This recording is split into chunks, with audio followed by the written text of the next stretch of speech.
Roll call? Or am I not? Nick, I'm going to hold you up for just a minute. The roll call sheet is sitting on the printer. Hang on. Okay, no problem.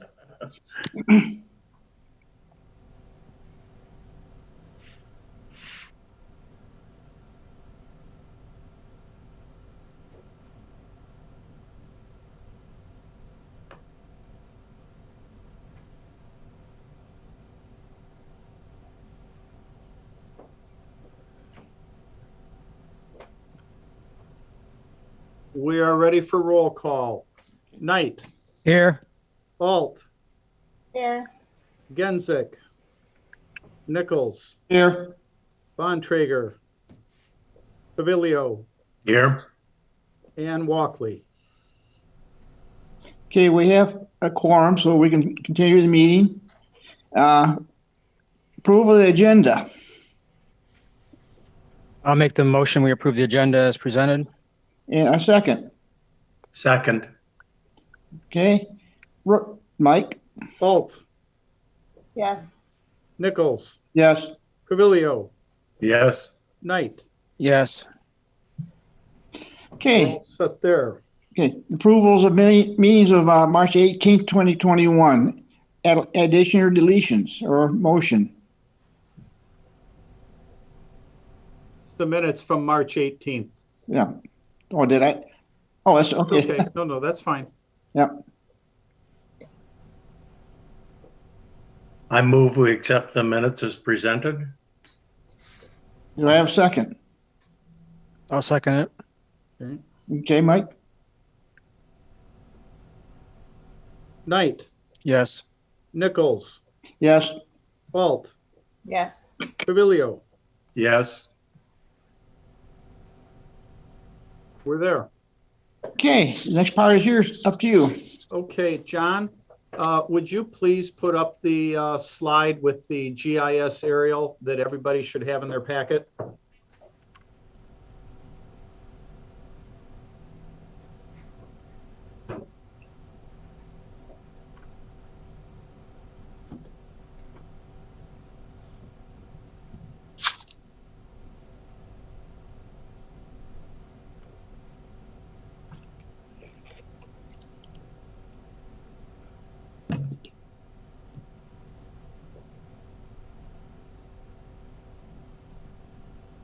John, did you hear me?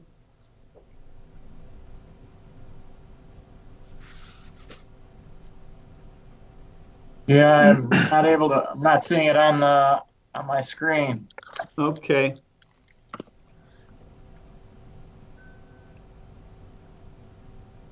Let me wander over there.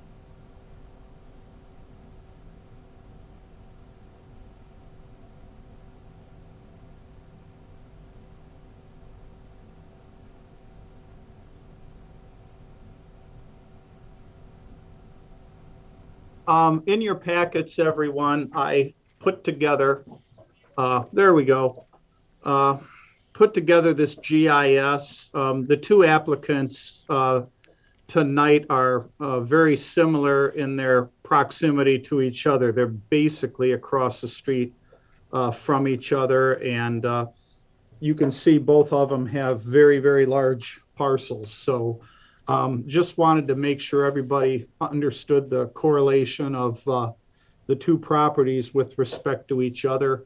And John, now you can go to the PowerPoint, please.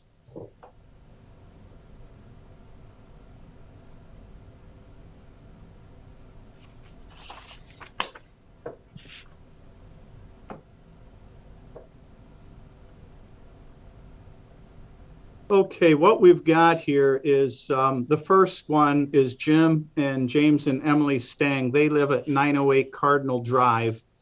Their variance application is to be able to construct a 36 by 50 accessory structure and then have a 11 by 40, 440 square foot lean-to attached to it. The site they're looking at is in the rear yard. It is off to the west side. John, you can go to the second slide and then just jump to the third one. So it is to the west of their home, and very nice subdivision. And what they're looking at is total square footage of the two covered structures is 2,240 square feet. With the size of their home, they can build a rather large one.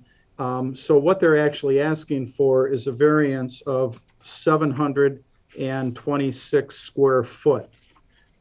With the size, I've got the Wexford County equalization little drawing or the diagram of their home. Their home is 2,330 square foot in size.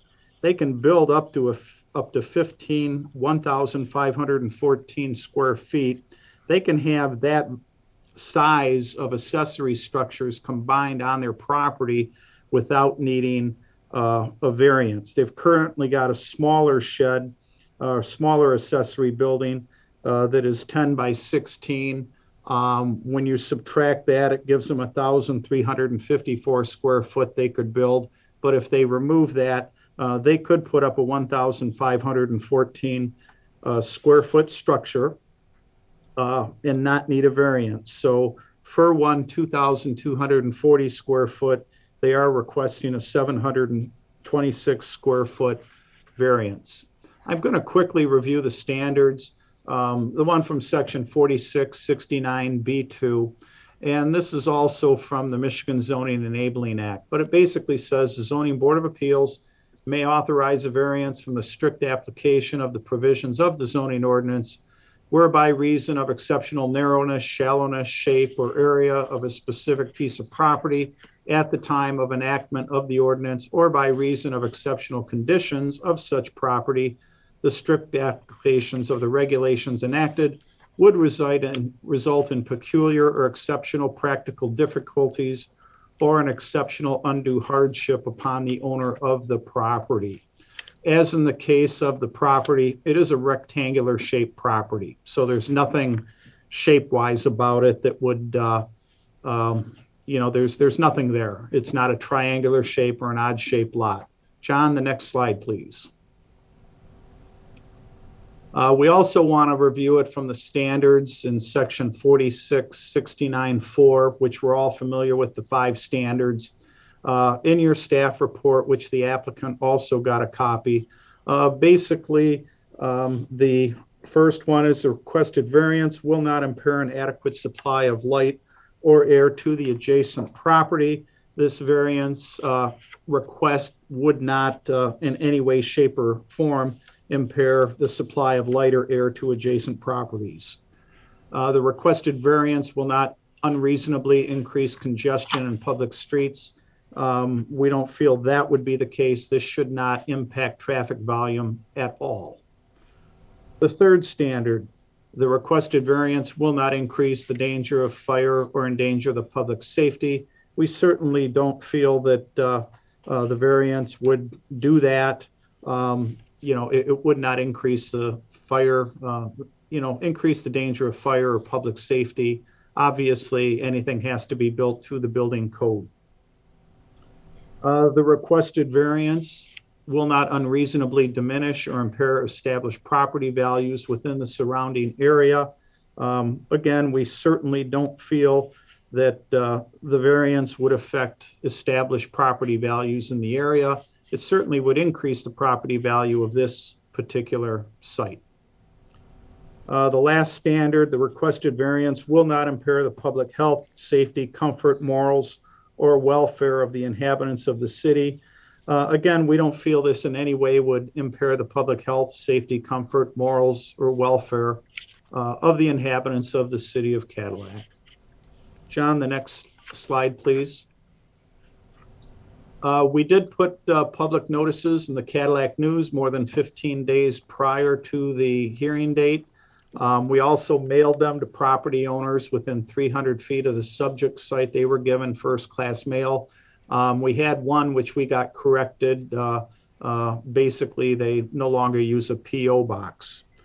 So we did give public notice to the people in the neighborhood and in the newspaper and on the city website. John, the next slide. We have had one neighbor support the Stanges request for this variance. We've also had, since this staff report was put together, 2 neighbors have contacted my office. Basically, they're opposing the request, and it's strictly because of the size. They realize the Stangs can certainly have an accessory structure, using up to 65% of the footprint of their home, but they just, quite frankly, don't want to see a precedent set in their neighborhood, because they certainly feel that there are other neighbors that would certainly, in turn, want to do similar larger structures than what the ordinance calls for. The last one, John. Again, based on finding of compliance or non-compliance with the standards of the ordinance, the board shall approve with conditions, or deny the variance application. Again, reasonable conditions may be attached to an approval in order to achieve compliance with the standards of the ordinance. With that, I'm done. Certainly any questions anyone has for me or Jim and Emily Stang, they are with us. And then, of course, Jim and Emily, you'll be able to speak also. Lou, go ahead. Okay, do you have any questions for Mike? Okay, and then part of the public comments. These things want to say something, it's your time. Just state your name and address. My name is Jim Stang. My wife Emily, 908 Cardinal Drive, Cadillac. And the reason we're building this, built the size it is because I have classic cars, several of them.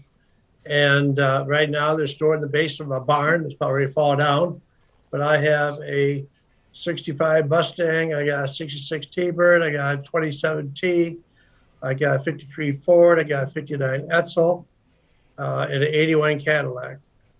And not only that, but we have a car hauler that's 20 some feet long. And we have a trailer, a camping trailer. And that's what we want the lean-to for is to store the camping trailer in the winter time. But the point that we want to make is that where we just moved into the neighborhood being 47-year residents over in Gladwin, where we had a business. But we had a pole barn, and we don't like to keep our stuff outside, even though we were out in the country. We don't think neighbors should be looking at car trailers and campers. And certainly all my cars are licensed, so they could be sitting outside, but they're all classic cars, and I don't want to leave them outside. Okay. Any questions from him? Yes, I have. First, maybe a little background, because even though this was part of Mike's third slide, I'm not sure that people really understand that the Zoning Enabling Act allows us to say that essentially someone's above the law, that the law doesn't apply to them. Because that's what a variance is. It says that a portion of a law won't apply to this applicant. There are some restrictions about how we can go about granting a variance. We cannot grant a variance because the applicants are nice people, and I'm sure that they are, or because we like what they want to do, or we'd like to see a business be successful. We can't even grant a variance because we know it'd tick off a neighbor who we don't like. The rules are specific. For a dimensional variance, there has to be something about the property itself that would create a hardship or a practical difficulty for the applicant. For example, if the backyard was a swamp, it might prevent somebody from placing an accessory building in the backyard and be the basis for a variance. It's about the property, not the applicants, not the project. So that's kind of a long preamble, but the question that I have is, what is there about this property that would create a practical or difficulty or a hardship that would require the additional square footage that you've requested? I would have to, again, I'd have to leave my equipment outside in the open for everybody to see. And again, I don't like leaving my personal stuff outside, whether it be a camper or whatever. It's not conducive. I've always had nice homes, and I want a nice looking appearance. This is not a steel pole building, on the side. I know some of my neighbors were concerned about having quote, a pole building in the neighborhood. I provided a picture of the building I wanted to build, and it has vinyl siding on it, and it does have a steel roof. I want a steel roof because of the situation. I'm in a bunch of pine trees and snow as well. But it'd be a hardship for me. I'd be putting my stuff outside. Everybody in the neighborhood would be seeing my blight. Well, So with the property itself, there doesn't appear to be a hardship. That's what the staff report said. And I just wanted to give you an opportunity to talk about what there would be unique to the property that would create a hardship. There wouldn't be. okay. Well, I'm basically same thing. I live in town. I'd love to have a building in my backyard because I have a travel trailer. I have only one classic car, but it has to sit outside because I can't put it in the garage because the wife have one stall garage and it belongs to the wife. So it sits outside. The winter comes, I find a spot in my shop, it goes away in the shop for the winter. And the trailer goes in the backyard covered. I deal with it.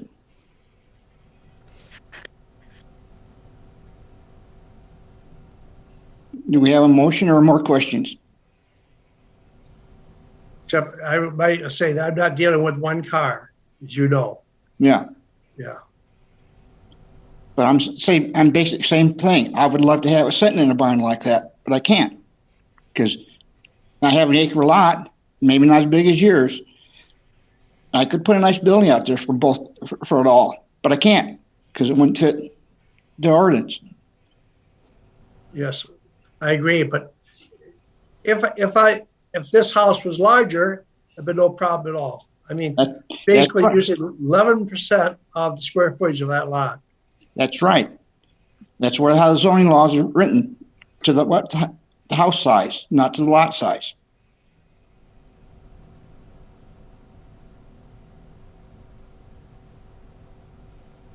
Any other comments? Thank you, Leo, for that nicely put layout for us. Okay. If we have any more comments, do we have a motion?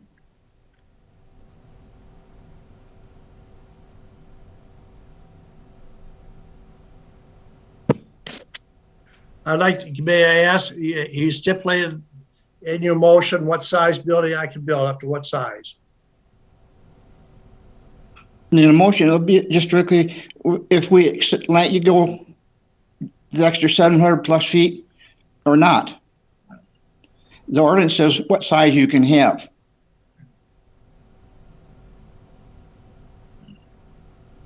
I move that we reject the request for variance based on the lack of a practical difficulty.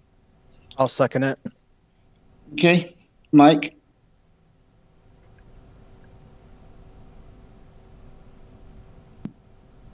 Very good. Before I do the vote, I just want to make sure, is there any other public comment out there related to this case that anyone would like to make? Nick mentioned it, but I just want to double check. Yeah, I mean, this is Ben Dean over at 6610 Crosby. One thing in the packet that I had built and submitted to you folks is that there is some precedence in our surrounding neighborhood within about 700 radial feet of our homes that there are accessory buildings greater than the 65%. I think I noted one there over on Hollister. It is 770 Hollister, and based on looking at the maps online, their accessory building is 107% of the house's size. Also not shown in the aerial maps since then. They've added 2 more accessory buildings. So my estimate would be closer to probably 110% of their house's size for accessory buildings, and that's within 700 feet of our property.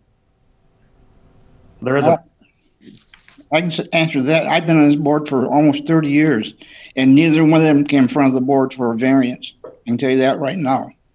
So they got built. I got feeling the city don't know about them.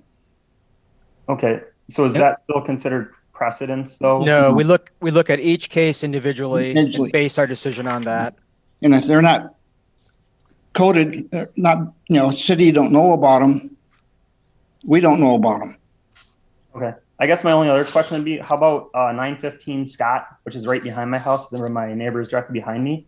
I believe if I recall from my packet, I estimated 71% or 72%. Hold on, I'm looking for it. 70% of the house's square foot is the accessory building. Again, same thing. If it's not in the city, don't know about it. And we go by, like I said, I've been 30 years. If it put in that 30 years, we don't know about it. Mike, do we have a mechanism in place to address those issues as they come up? Troy, I can certainly double check. I'd have to check the address for the one on Scott at 915. I think that one, there was one that was done that's good size, and they basically maxed out what they could do at the 65%. I don't know if it was the 915 one, but I know they did get a building permit and it was reviewed. That may have even been when Jerry Adams was still here. If that's the one, I remember them wanted to go as big as they could. And, we use the same formula that we have here. But off the top of my head, I don't know if it's 915. There's always something where if you folks wish, you can, you can always table something and ask for more research, but, obviously we cannot speak for things that were done many, many years ago. But the 915 Scott one does, off the top of my head, ring a bell. And if it's the one I'm thinking, they did get building permits, they did get zoning approval, and, we use the same measurement criteria for that as we would here. I just wish I were positive if it was 915 Scott or not, but I know it was. That's in that subdivision, I believe, Ben, behind you, if I'm not mistaken. Directly to the west of my house. So if you have that map That's up, okay. That is definitely the neighborhood. Okay. That's, yeah. Okay. I guess we're ready for vote. Okay. The motion is to deny the request, and that's what it is, and it's for a lack of a practical difficulty. So the variance request, the motion is to reject it, seconded by Troy. Now for the vote. Nichols, Yes. Bontrager, Genzik, Walkley, Knight, Yes. Alt, Yes. Pavilio. Yes. Jim and Emily, I'm sorry, your variance request was turned down.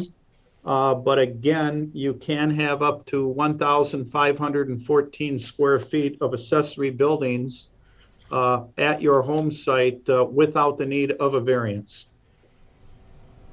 And later on, will you please explain the height requirement? Because there's confusion there. The height requirement for accessory buildings is 20 feet.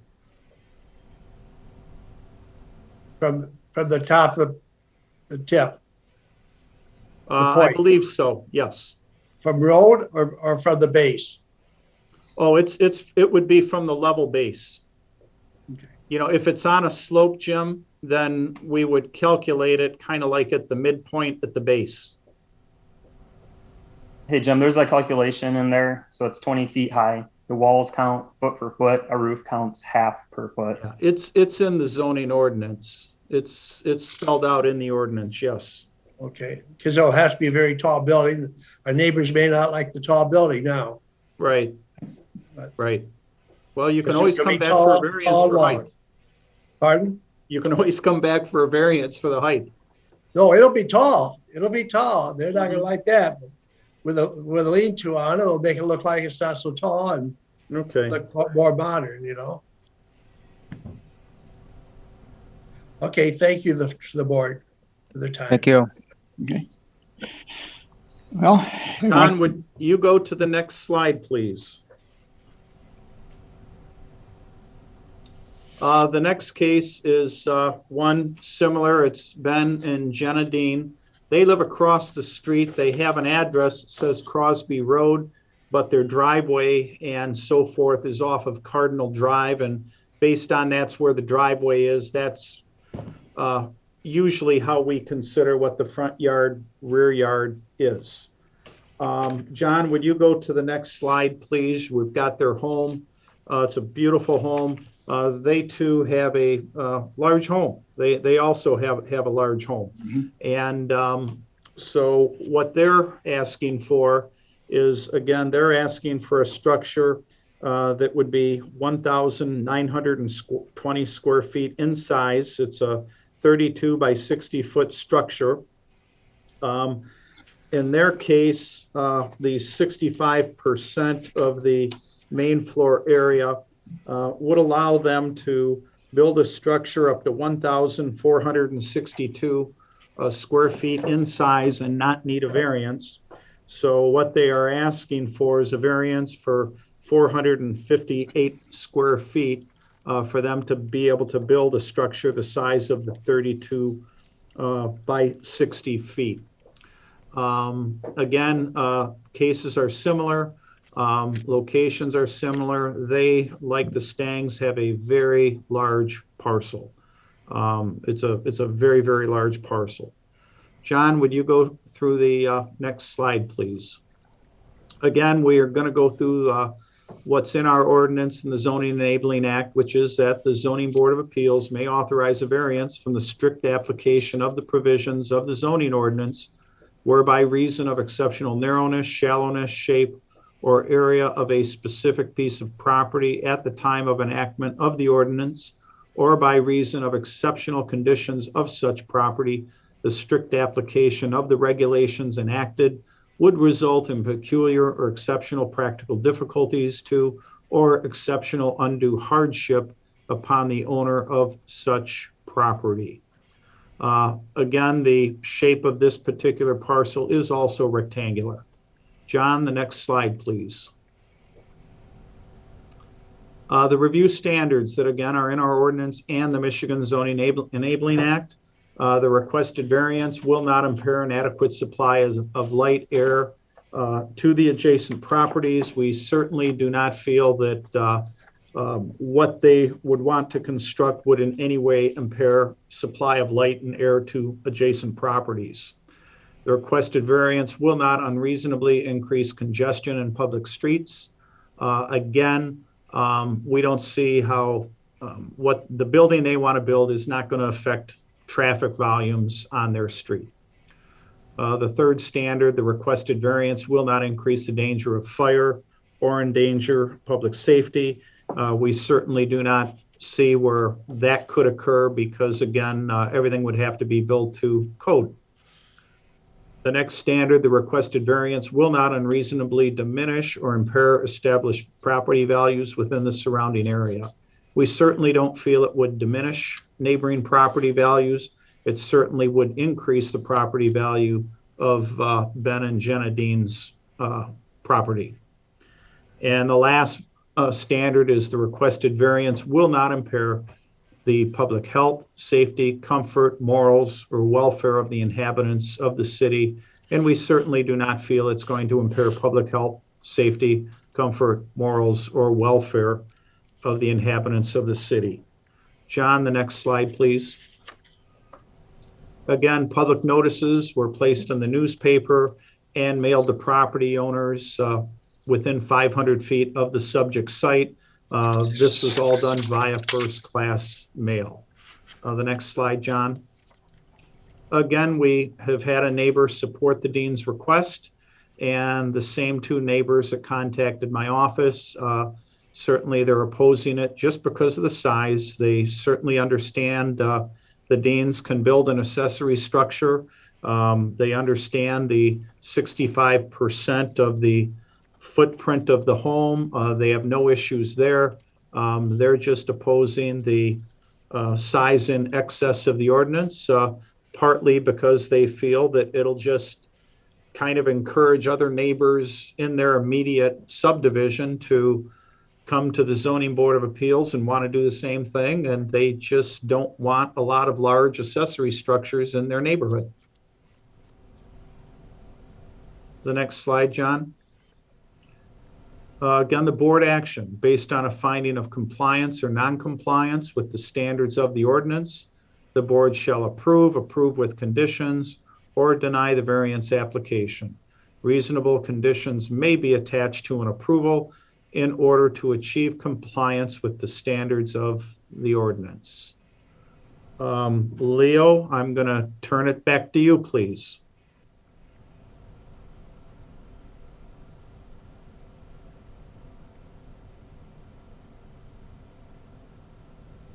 Okay. Got any questions for Mike?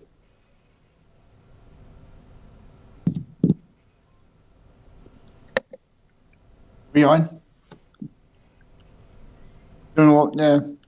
Public comments.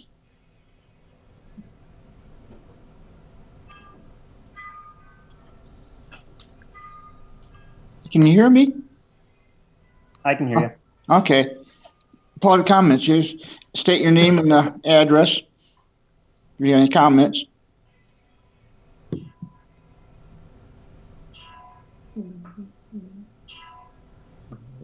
I do have a comment in reference to the people that were worried about buildings in their backyard. These lots are very deep.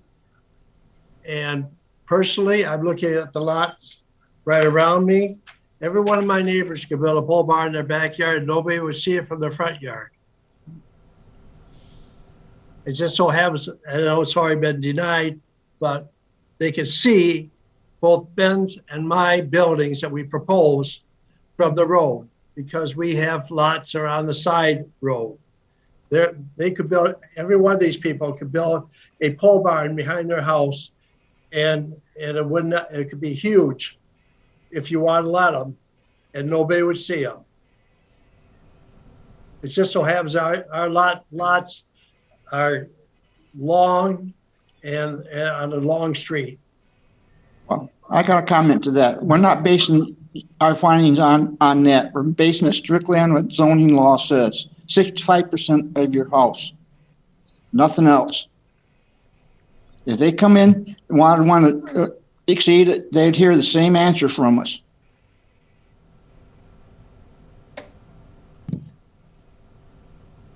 Hi there, this is Ben Dean at 6610 Crosby. Can you share the names of the two folks who are neighbors that are against our pole barn?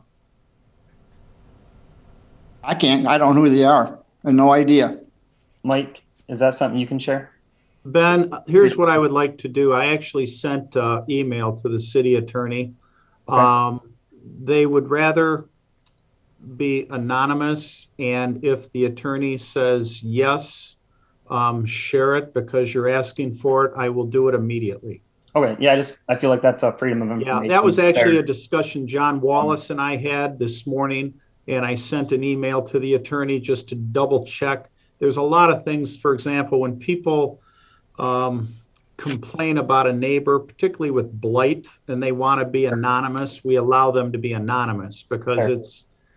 it's, this is very different, but that kind of gets into some of what, what's it called? Silent observer, that sort of a thing. So, but Yeah. this is very different. We understand it, but ironically, I sent an email to the attorney, and if he says, yes, share it, then I will do it immediately. Okay, I guess maybe another question, are they Yes. immediate neighbors? That wouldn't tell us who it is. We have 4 neighbors. Are they immediate, or are they more out towards the 300-foot radius? No, they're closer. They're closer. Like, And again, part of their concern was they envisioned other neighbors also wanting to build large structures. And they Mhm. totally realize you can have an accessory structure that is a pretty good size. Yeah, that's fair. And they have no problem with that. It's just, Yeah, the need for a variance to go this big. sure, absolutely.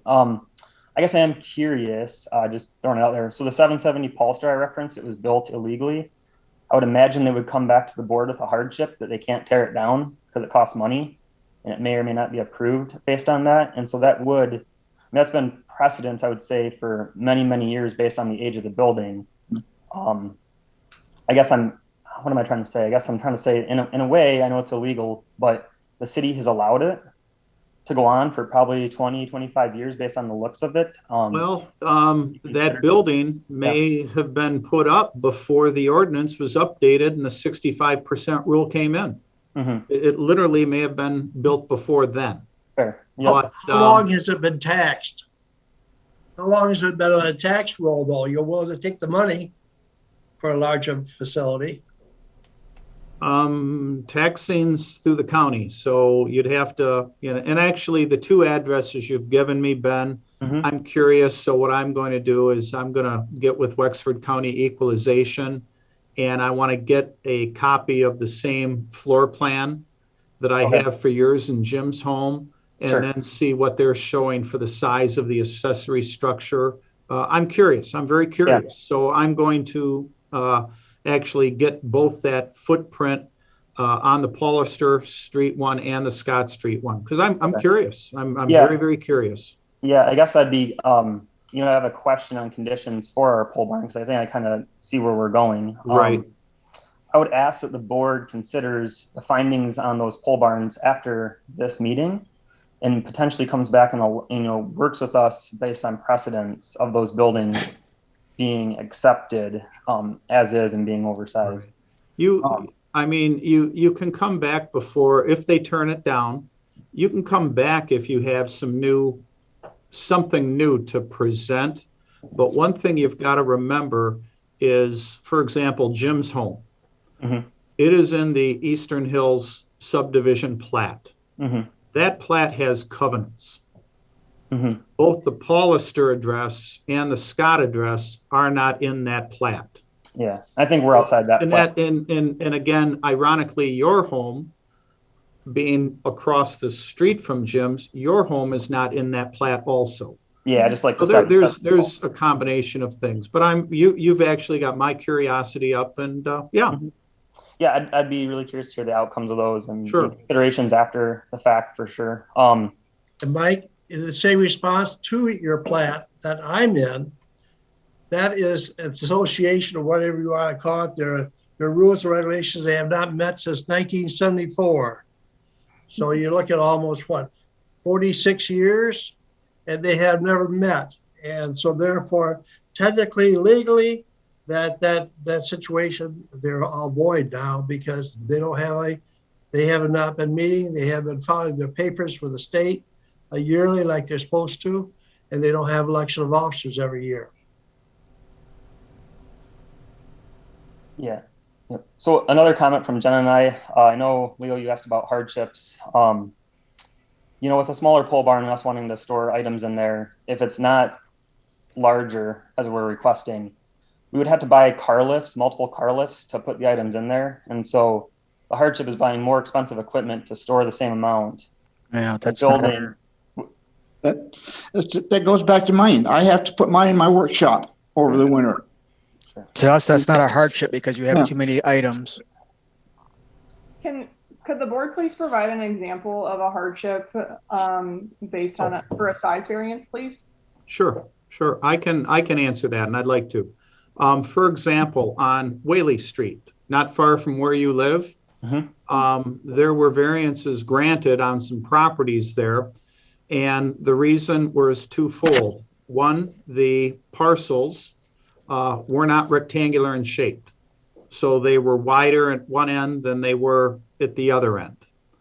There also is a wetland that is taking up a sizable amount of one of the parcels. So the variance had to do with the land division and some other things, but usually a hardship comes into play more when you have an irregular shaped lot.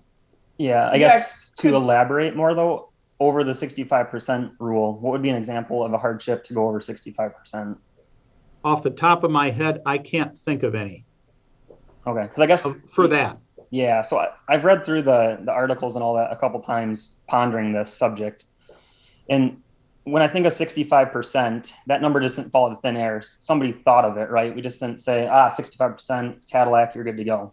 Right. They base that off of looking at the items you displayed earlier, the light and air quality of neighbors, the traffic, the fire danger, the value of other homes. And I guess the way I look at this is the findings were in the agenda from you, Mike. We don't have any of those, and we do believe we're increasing the value actually of our neighbors by having the stuff inside and not creating that blight. It raises everybody's value, and so they're actually benefiting from it more so than even being neutral or negative. And so I guess when I think of 65%, somebody didn't say 65, that's it. They based it off of all these inputs. And so I look at that and I look at ours, and I firmly feel that the inputs match the intent of what our articles in the city say about pole barns or accessory structures and the 65% rule. I mean, I think Leo did a really good job about expressing, what our job is here as a board. And I know it's not necessarily what you want to hear, but we're here just to take the laws that are in place at this point and make a decision based on those guidelines. I'm sorry. To your previous comment of having too many things is not a hardship, I would say the same thing for the location variances that you previously approved for accessory buildings, because them needing an accessory building and putting it in a location and them having too many things, like you said, is not a hardship. So based on your approval of that, they needed an accessory building. It wasn't in a location that was approved. We're in a similar situation except for size. I mean, we can't base a decision on something I have no idea what you're regarding, and that's not how we operate. I mean, we look at each case individually and base it on the guidelines that we have in front of us. So isn't that what preference is? There's no hardship on your lot, though, simply because you have the need for additional space for the items you have. That doesn't fall into the criteria that we're looking at for a hardship. I guess you say you look at each case individually, but in addition to looking at each case individually, doesn't that include precedences that are set within the neighborhood? No, we don't look at precedences. There's never precedence. Each case stands alone. We never go back and say, because we gave your neighbor this, we're going to give you that. That's not the case. We look at each one as a standalone case and base the decision on that. So doesn't that go against the comment we said earlier that neighbors worried other neighbors would use ours as precedence to build a bigger one? That is exactly what I said. That's conflicting then. If that's what your neighbor feels, that's what your neighbor feels. That's not going to change our opinion or our decision on an individual case. Gotcha. So you guys, don't see a hardship here. I guess a question for the board. So to try to build a pole barn that's less than what I'm asking for. I mean, if I ask for 70% to get a 1,600 square foot, so I'm asking for 138 square feet larger, I believe, which is, 10 foot wide by 13 foot shed, basically, pretty small, to get a more standard size pole barn to build 32 by 50. Would you guys work with us on that, or be willing to consider, like, so we can get something that fits the 3 wide, so we can try to make it work with, purchasing the lifts and lifting stuff? Personally, if a few square feet over, I would say yes, but when you start going over 100, I personally right now, no. So would you work with us till like 1550? That'd be 90 square feet over. I don't I mean, know. Mike- I'd have to, each one is individual. I'd have to look at it. Like I said, Mike, how does that work with what they've already submitted? We just can't go in and What- change the application, correct? Here's what we would need to do. We would vote on the motion as is, and if you were to turn it down, there could then be a second motion made that may allow for a smaller adjustment. But I think the motion that's made as is should be voted on, and there is absolutely nothing that would stop a zoning board of appeals member from making a follow-up motion, for example, allowing for a 5% variance over what they're allowed. That's my opinion of how that should be handled. Or maybe it would be like the conditional exception, maybe under the last slide comment. I mean, that's pretty broad Okay. language, isn't it? I mean, that leaves it open to a lot of interpretations. So we'd have to do the secondary motion. It would have to be very specific. I have a question. The 65%, I can certainly see, like you had mentioned, my lot really here was 3 1/2 acre parcels. And most of your homes in the city are not even located on a quarter of an acre. So I can see if I was going to build a house or a building that's 1,200 square feet. My house is sitting on a lot that's only a quarter of an acre, and I want to build a 65% building. That'd be huge for that. Right. But it's not when I have my house on a 1/2 acre and another 1/2 acre next to it.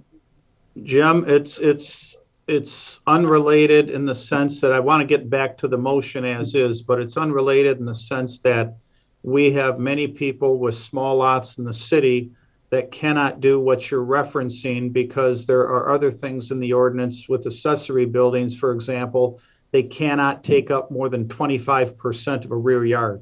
So if somebody's got a small rear yard, they're not going to be able to put in an accessory structure that's 65% of the footprint of their house.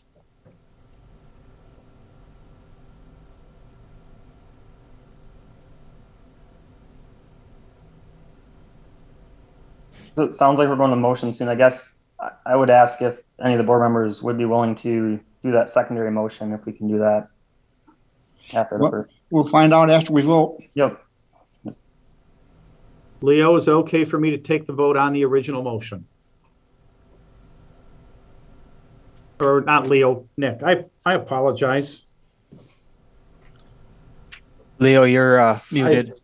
Yeah, I keep mentioning your name and now I just, I'm I wondering, stuck the roll call do under we actually something. have a Here it motion? is.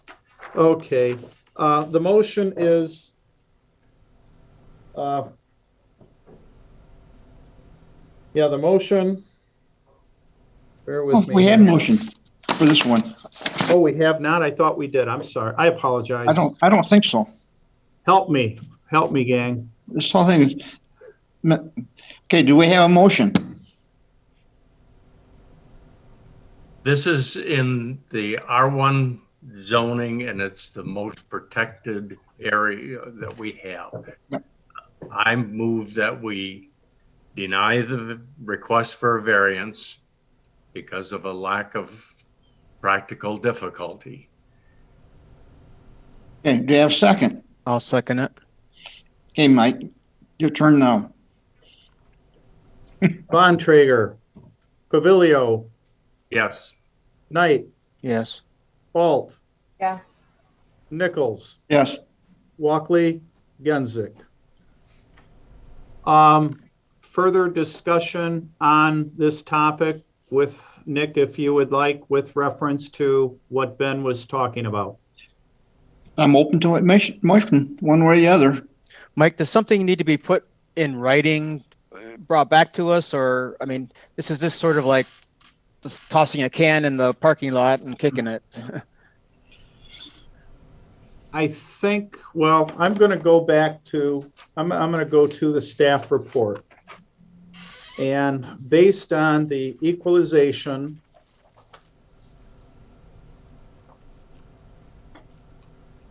layout of the home is 2,250 square feet of living space on the ground floor, not including the garage.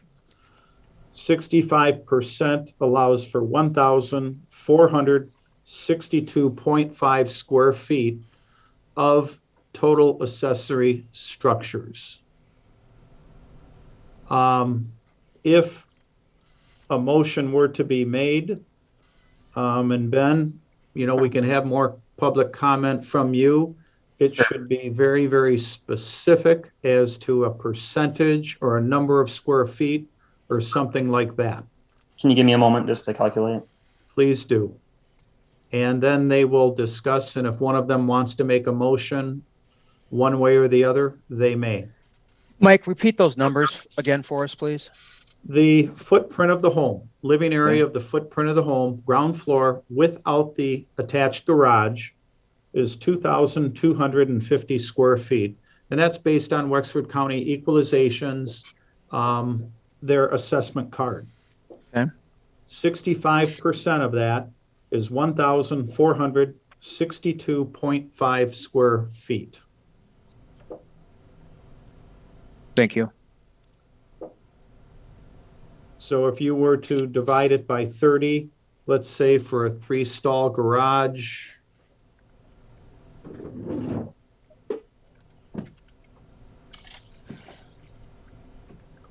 so if I may add some public commentary, if I were to go to a 32 by 48 size pole barn, so dropping 12 feet, only being over by, I believe, 2 feet, I think I can do a 32 by 46. If I can do a 32 by 48, that's 1,536 square feet. Divided by 2,250, it'd be 68.266 repeated percent of my house's living size. you would be asking for a variance of 73.5 square feet.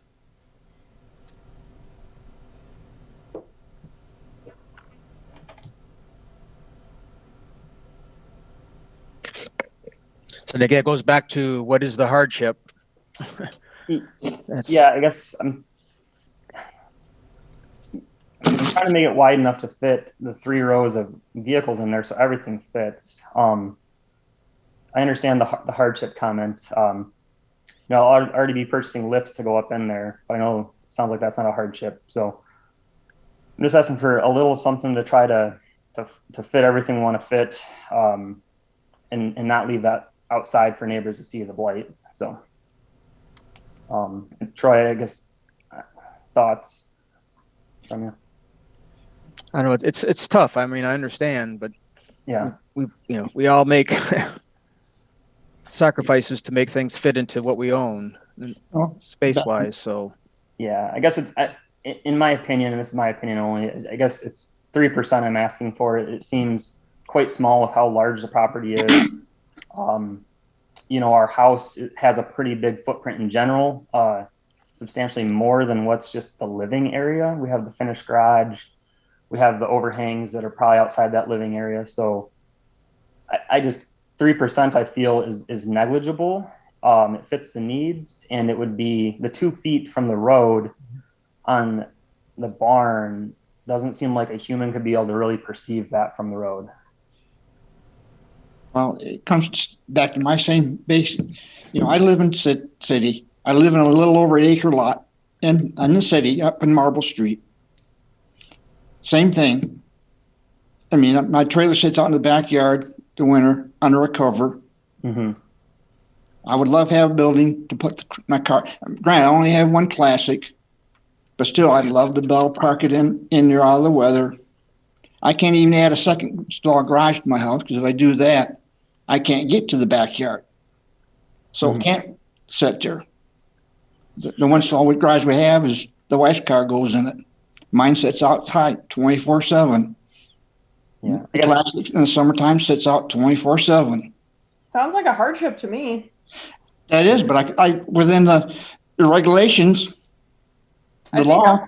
a hardship is up to interpretation, practical. Yeah, but still, I mean, I'm saying, hey, I'm staying within what it says I can do. The I hardship, mean, I accepted it. I have to deal with it. When it comes winter, the Mustang gets a spot in my shop. the hardship has to do with the property itself. So, creating Not the emotions. It's not Okay. Can I go back and ask for a 30 by 50? So not it's a having a standard- building means that you have to leave stuff outside or something of that sort. Okay. Mike, I have a question for you. If this were not an accessory building, but if it were simply an addition to their house, would there be any problem with that? They can definitely add on to their homes. Can I build a tunnel out there? Because I have a septic tank on both sides of my house.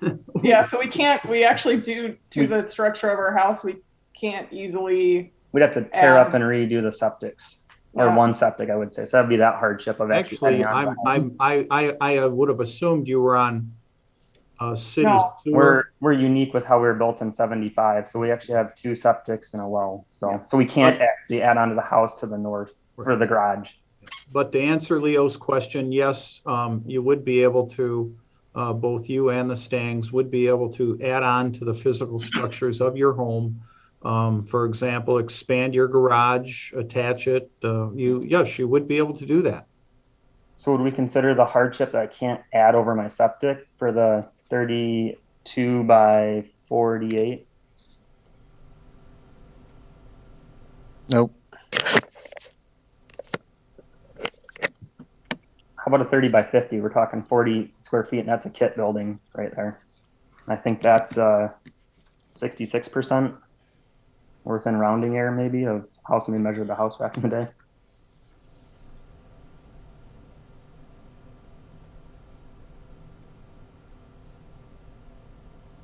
And it would be a standard kit to purchase, and it wouldn't cost more for customization for sizes to get to a 46.6 lineal feet barn. Again, you're getting away from the hardship created by the property itself, not the cost of lumber, the standard dimensions, those kinds of things. I'm not going to make a motion at this point, but I don't see a future to this discussion. I don't think that we're going to be able to come up with a number that would be happy. Another possibility is to put an addition on your home, not for the outbuilding, but enough to increase your square footage. And I'm not going to do the arithmetic on that, but something that 65% of would give you another 460 square feet. I put a couch in my garage because it's a finished garage, and I get up to 3,300. No. No, Well, again. I'm gonna, and I apologize, I'm gonna interrupt, but for example, let's say you have a patio out back and you turn it into a 4-season room. You know, you enclose it, you put a roof on it, so that the, county would consider that in their assessment as a covered livable part of the home. Gotcha. The figures come from the county for no other reason than consistency. Yeah.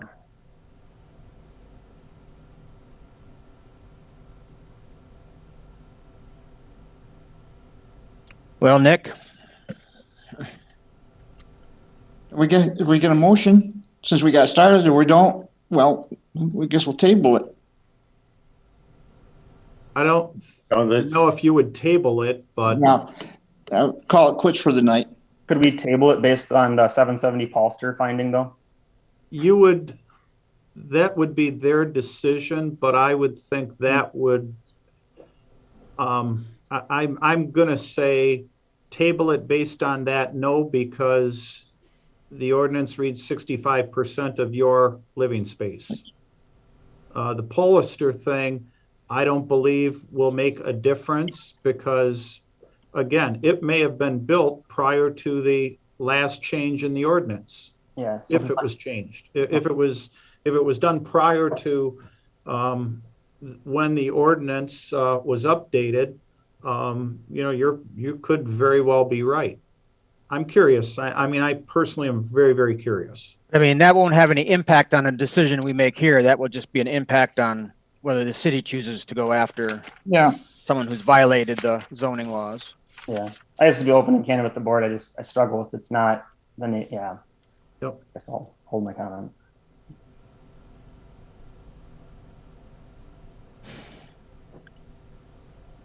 So I don't believe anyone's going to make a second motion. So follow-up motion. I think it's pretty obvious what the answer would be. So unless you have more information, Yeah. I think we're going to call the meeting. Well, I have one other item that I would like to bring up before we adjourn the meeting. Just real quickly, is there any other public comment whatsoever? If not, we have an interesting thing. As I think all of you, the four of you that are here know, we've had some health issues with one of our board members. We currently have openings for alternates to sit on the Zoning Board of Appeals. Our city council has approved the name for a member to sit on the Zoning Board of Appeals as an alternate.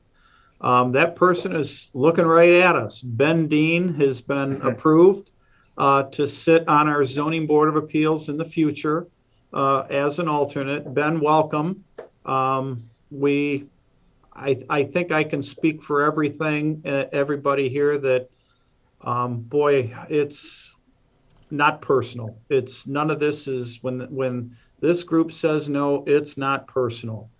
And, the Zoning Board of Appeals is very unique versus like the Planning Commission, because the Planning Commission, they all the time, particularly with plan unit developments and site plans, they're constantly doing things with site plans to make projects work, whereas this group, we pretty much stick to the Michigan Zoning Enabling Act and the laws that are in it.